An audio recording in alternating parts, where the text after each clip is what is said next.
कुनै पनि कुरा जबसम्म हामी बुझ्दैनौँ त्यसलाई त्यसबाट हामी मुक्त हुन सक्दैनौँ। कुनै पनि कुराबाट मुक्ति पाउनु छ भने पहिलो काम त्यसलाई फाल्नु होइन, फाल्नेलाई त बुझ्नु पर्यो नि। पहिलो काम व्हाट इज इट, के हो यो डिजायर, पहिला त्यसलाई बुझ्नु। जबसम्म तपाईँले डिजायरलाई सूक्ष्म रूपमा बुझ्नुहुन्न, सम्यक रूपमा बुझ्नुहुन्न, डिजायरबाट बाहिर आइँदैन। त्यसकारण के हो डिजायर यो बुझौँ। जब मलाई चाहना आउँछ छोराले यसो नगरून् या यसो गरून्, दुवै डिजायर हो। यसो नगरून् यो पनि डिजायर हो, यो पनि चाहना हो। यसो गरून् यो पनि चाहना होइन र? मेरा परिवारले यसो नभनुन् यो पनि चाहना हो। यस्तै भन्नुपर्छ मेरा परिवारले, यो पनि चाहना हो। यो चाहना चाहिँ तपाईँ भित्रको सल्केको आगो हो, दावा नल, तपाईँलाई खरानी खरानी बनाइराखेको यसैले, राइट? तर यो के हो त, यो आफैमा के हो त, what is it in it self भनेर पहिला पत्ता लगाउँ। त्यसरी पत्ता लगाउँदा एउटा कुरा हामी प्रष्टै के देख्छौँ भने जब मलाई चाहना उठ्छ बाउले यो नगरून् या यस्तो गरून्, छोराले यो नगरून् या यस्तो गरून्, यो चाहना भनेको केही पनि होइन, यो पनि विचार हो भनेर बुझिन्छ, हो होइन? चाहना भनेको ठोस चिज हो कि विचार मात्र हो? हामीलाई के लाग्छ, चाहना भनेको त साह्रै ठोस चिज लाग्छ, पहाड जस्तो लाग्छ। विचार भनेको त्यो पहाड सहाड केही पनि होइन। त्यो सिम्पली चाहना भनेको के हो, विचार मात्र हो।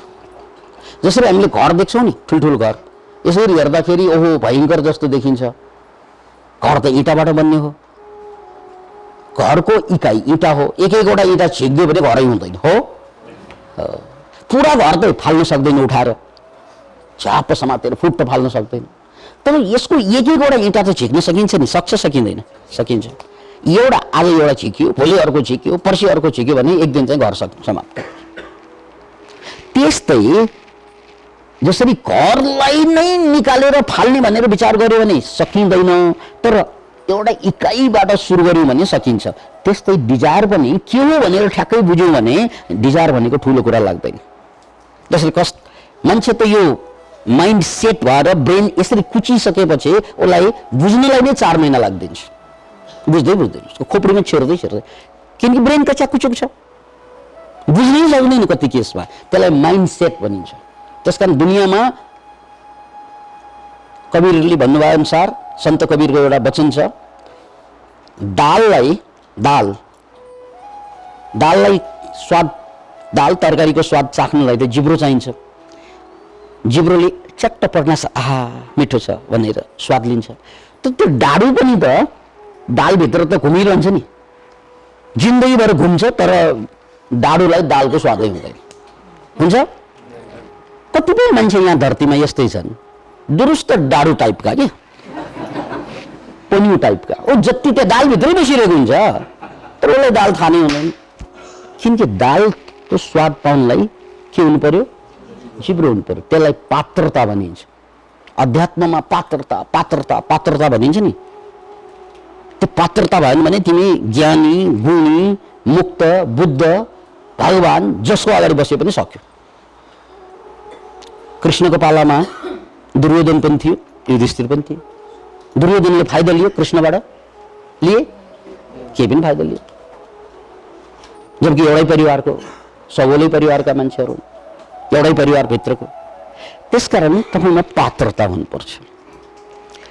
पात्रता हुनुलाई के गर्नुपर्छ, बुझ्नुपर्छ। पात्रता भनेको धेरै ठुलो कुरा होइन, बुझ्नु। अनि बुझ्नुलाई के गर्नुपर्छ, ध्यान दिनुपर्छ। त्यहाँ सबै कुरा छोडेर म यसलाई बुझ्छु, अब यो पनि चाहिन्छ, त्यो पनि चाहिन्छ, यो पनि चाहिन्छ गर्यो भने त्यसले बुझ्दैन। मैले बुझ्नै पर्छ एट एनी कस्ट। किनकि बुझ्नको लागि सबैतिर चाहिँ ध्यान छोडेर एउटै चिजमा केन्द्रित भयो भने हामी बुझ्छौँ।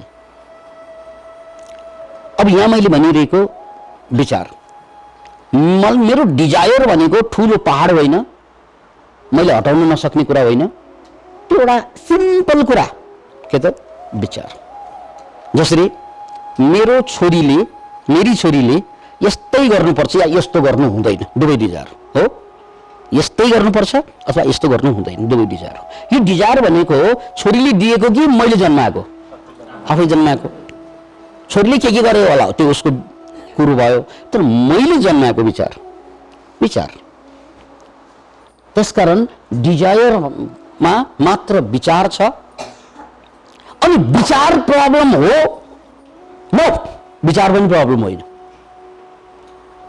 विचार पनि प्रब्लम होइन। प्रब्लम के त? बिस्तारै विचार माथिको मेरो विश्वास, मेरो भरोसा, दिस इज द रोगको कारण हो। मानव जाति तबाह हुनु, बर्बाद हुनुको कारण उसँग खोपडीमा विचार, बाउले दिएको, आमाले दिएको या परिस्थितिले दिएको विचार छ। त्यो विचार माथिको उसको भरोसा छ। दिस इज द फाइनल कुरा। ल यति बुझ्यो भने सक्यो जिन्दगी। उसलाई विश्वास, विचार माथिको विश्वास, मैले यो केटीसँग बिहे नै गर्नुपर्छ भन्ने उसको बुझाइ हो, त्यो डिजायर हो। त्यो डिजायर माथि उसको भरोसा छ।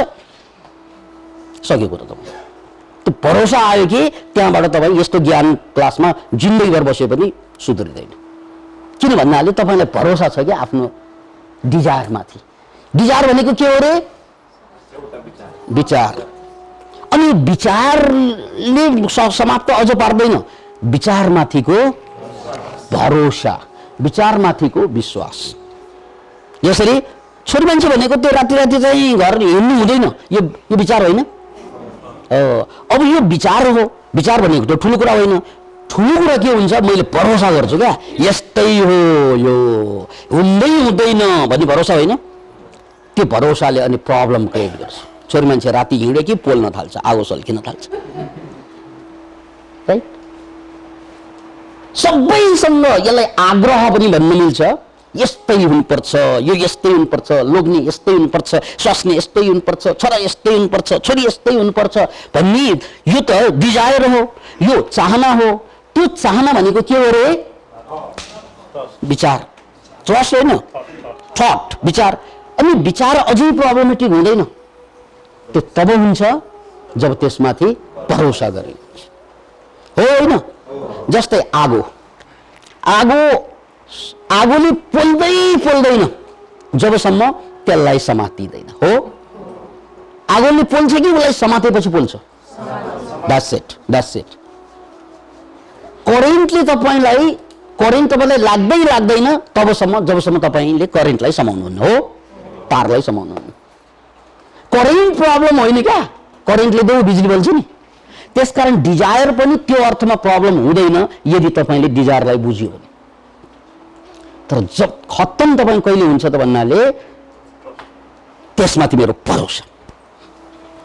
बाउ यस्तै हुनुपर्छ, दाइ यस्तै हुनुपर्छ, दिदी यस्तै हुन्छ, मलाई यही लोग्ने चाहिन्छ, मलाई यही स्वास्नी चाहिन्छ, मलाई यही छोरा चाहिन्छ, मलाई यही छोरा, यो चाहना, त्यसमाथि भरोसा सिद्धियो तपाईँ। आगो सल्क्यो। आगोले भात पकाए जिन्दगी सुन्दर हुन्छ, आगोले तपाईँलाई पकाए जिन्दगी भस्म हुन्छ, खरानी हुन्छ।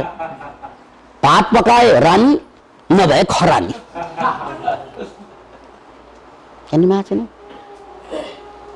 त्यसकारण कुनै डिजायर राम्रो पनि हुन सक्छ, राम्रोको लागि पनि युज हुन सक्छ कुनै डिजायर। तर डिजायरले सिद्ध्याउने काम कहिले गर्छ त भन्नाले when you trust upon the thoughts. यसको मतलब तपाईँ मूर्छित मान्छे हो। त्यसलाई इङ्ग्लिसमा संस्कृतमा मुड भनिन्छ, मुड, बेहोस मान्छे। बुद्धले यसलाई शब्द दिनुभएको छ प्रमाद। प्रमाद भनेको बेहोसी। त्यो प्रमादमा मान्छे त ऊ मृत्युतिर जेल पनि पीडा। ऊ पीडा मुक्तिको क्लासमा बस्छ तर ऊ पीडित भएर जान्छ, त्यहाँ पनि ऊ पीडित भइरहेको हुन्छ। त्यसलाई प्रमाद भनिन्छ। त्यसकारण यहाँ बुझ्नुस्, the problem with life is desire, negative desire, positive desire. And what is desire? के रे डिजायर भनेको? थट्स, विचार। डिजायर भने केही होइन। अनि यो विचार आगो जस्तो हो, यसले सिद्ध्याउँदैन तबसम्म जबसम्म मैले त्यसलाई समाउँदैन। त्यसकारण तपाईहरू अझै पीडामा हुनुहुन्छ, दर्दमा हुनुहुन्छ भने तपाईले आफ्नो विचारमाथि विश्वास गरिरहनु भएको छ, राइट? त्यो डिजायरले दुःख भन्दा पनि त्यसमाथि यही हो परम्परा, यही हो धर्म, यही हो संस्कृति, यही हो क्या।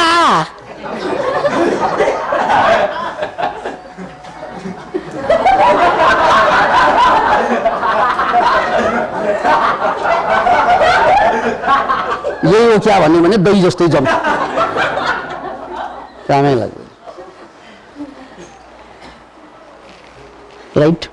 त्यसकारण जिन्दगी कहाँ सल्किरहेको छ छातीमा हात राखेर सोध्नुस्, म किन यति दुखी छु, म किन यति चाहिँ पीडित छु। आज मलाई 5 वर्ष अगाडि नभएका कुरा धेरै भइसक्यो, ममा जाँचमा धेरै जाँच पास भइसके, कति कमाउनेले धेरै कमाइसके, बनाउनेले धेरै बनाइसके, छोरा बनाए, छोरी बनाए, स्वास्नी बनाए, लोग्ने बनाए। तर जति चिज बन्दै जान्छ त्यति म भट्किँदै किन गएँ? चिज त बन्दै गएको हो नि, तर जिन्दगी पो भट्किँदै गयो। किन भट्किँदै गयो यो कुरा बुझेन भने अझै बढी भट्किन्छ। किन भट्काउँछ जिन्दगीलाई भने विचार माथिको भरोसा। के रे? सो द क्वेश्चन इज, भरोसा छोड्न सकिन्छ? सकिन्छ सकिँदैन? सकिँदैन। भरोसा कसले गरे थियो? पक्नुस्, यो बहिनीले सकिँदैन भन्ने, यो उठ्नु सकिँदैन भन्नु आयो नि। भरोसा कसले गरेको थियो? आफैले। आफैले गरेको कुरा त आफैले छोड्न सक्दैन, सक्नु पर्यो नि। किनकि त्यो भरोसा गर्ने को म होइन, मैले भरोसा गरेको हो भने मैले छोड्नु पनि सक्छु, किनकि गर्ने त मैले नै हो, राइट। त्यसकारण भरोसा गर्ने म हुँ र त मैले त्यसलाई तोड्नु पनि सक्छु। बिहे गर्ने मान्छेले डिभोर्स गर्न सक्दैन? सक्छ, बस। किनकि मैले भरोसा गरेर बिहे गरी, भरोसा भट्क्यो, डिभोर्स भयो। त्यसकारण याद राख्नुहोस् यो कुरा, विचारमाथिको विश्वास यो हो प्रब्लम। अब सोध्नुहोस् आफूलाई, कसले भरोसा गर्छ मेरो विचारमाथि? दाइले, भाइले, आमाले, राष्ट्रले, नेताले? कसले भरोसा गर्छ मेरो विचारमाथि? आफैले। आफैले गरेको कुरा त छोड्न सकिन्छ नि। यो मैले पानी उठाउन सकिन्छ भने छोड्न पनि सकिन्छ। के कुरा?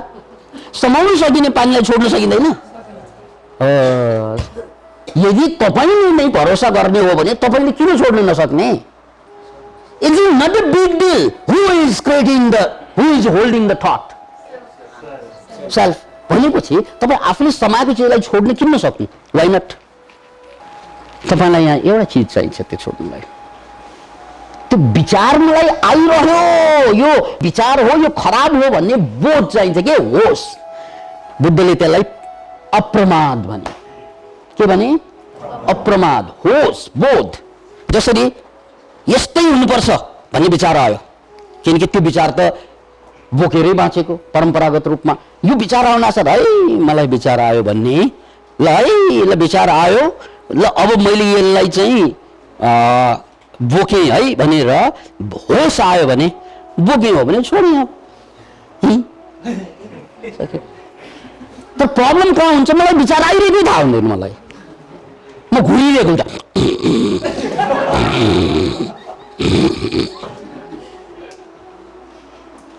त्यो भने के थाहा छ? तर्क गरिरहन्छ उल्टो उल्ले।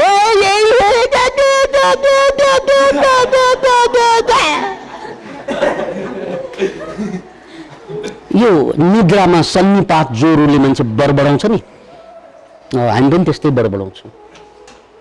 किन बडबडाएको थियो? कति मान्छेको निद्रामा बडबडाउने समस्या छ हो। यदि उसलाई मैले निद्रामा बडबडाएँ भने होस आयो भने बडबडाउँछ उसले। निद्रामा बडबडाउनेको औषधि के हो? होस होइन। होस आयो कि उसले गर्दैन। त्यसकारण तपाईँको मनमा विचार आयो भन्ने थाहा नभएको कारणले त्यो विचारलाई विश्वास गरेको। तपाईँले किन विश्वास गरेको? मलाई विचार आइरहेछ, यो विचार हो, विचार म होइन भन्ने थाहा नभएकोले विचारमाथि के भयो? विश्वास भयो। त्यसकारण के चाहियो त? होस चाहियो। के चाहियो पूर्ण बाबु? होस चाहियो। विचारमाथि होस चाहियो। के इज द होस? ही इज द बोध। 25 तत्त्वबाट सृष्टि बनेको छ। त्यो 25 तत्त्वमा मनमा होस हुँदैन, तनमा होस हुँदैन, मनमा पनि होस हुँदैन, होस मात्र चेतनामा हुन्छ। होस जहाँ हराउँछ त्यहाँ सबै बर्बादी हुन्छ। एउटा गीत गाउनु सबै, नारायण गोपालको गीत है त। गल्ती हजार हुन्छन् यहाँ होस हराएको बेला, एक्लै तिमी नआऊ म मातिएको बेला। गल्ती भनेको तब मात्र हुन्छ जब होस हराउँछ, राइट? त्यसकारण गल्ती हजार हुन्छन् यहाँ होस हराएको बेला, एक्लै तिमी नआऊ म मातिएको बेला। अनि सुखद समाचार, म जहिले पनि मात्तिने मान्छे।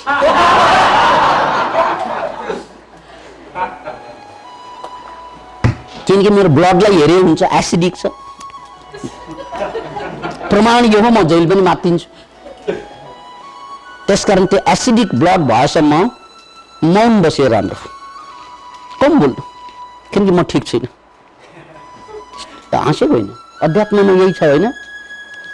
अध्यात्म शास्त्रमा जहिले पनि गुरुहरूले सिकाउने एउटा गजबको कुरा के हुन्छ? मौन बस। किनकि तिमी बोल्यौ कि गलत गर्छौ, मौन व्रत भनिन्छ नि। तिमीले बोली कि गल्ती हुन्छ हुन्छ हुन्छ, किनकि तिम्रो खुन खराब छ क्या, जान्ने नहो। अब त्यही खुन खराबको मान्छे अब गुरु बनेर बस्दियो भने के होला हालत चेलाहरूको? ऊ त बोले बोले गर्छ। त्यसकारण सुखद समाचार, मेरो ब्लड यसले जचाएर ल्याएको अल्कलाइन छ, डोन्ट वरी। फेरि यहाँ एकजना भाइ हुनुहुन्छ, उहाँले प्रश्न उठाउला, तपाईँ के छ नि भनेर।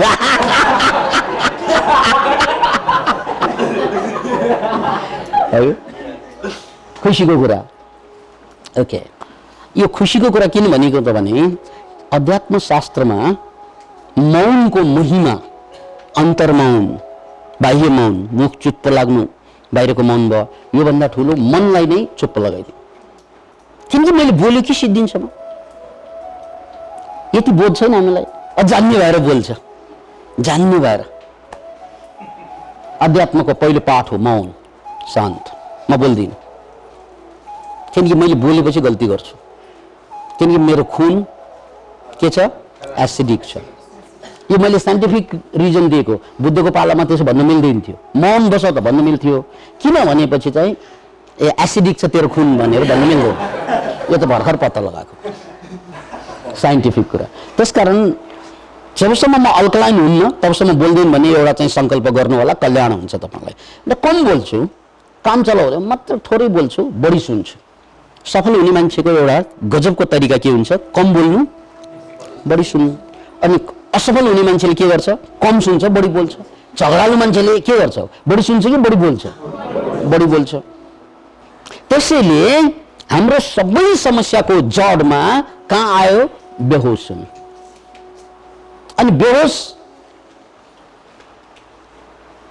मान्छे, उसलाई म बेहोस हो भनेर थाहा पायो भने त्यो होस हो कि बेहोस हो? होस हो। तर दुर्भाग्य के हुन्छ, त्यो बेहोस मान्छेले म बेहोस भन्ने पनि थाहा हुँदैन।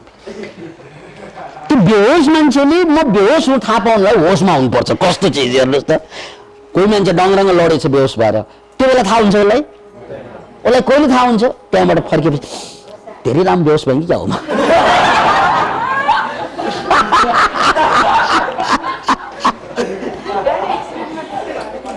त्यसकारण चाहिँ हामीले बुझ्नुपर्ने कुरा के त भने हामी सबैले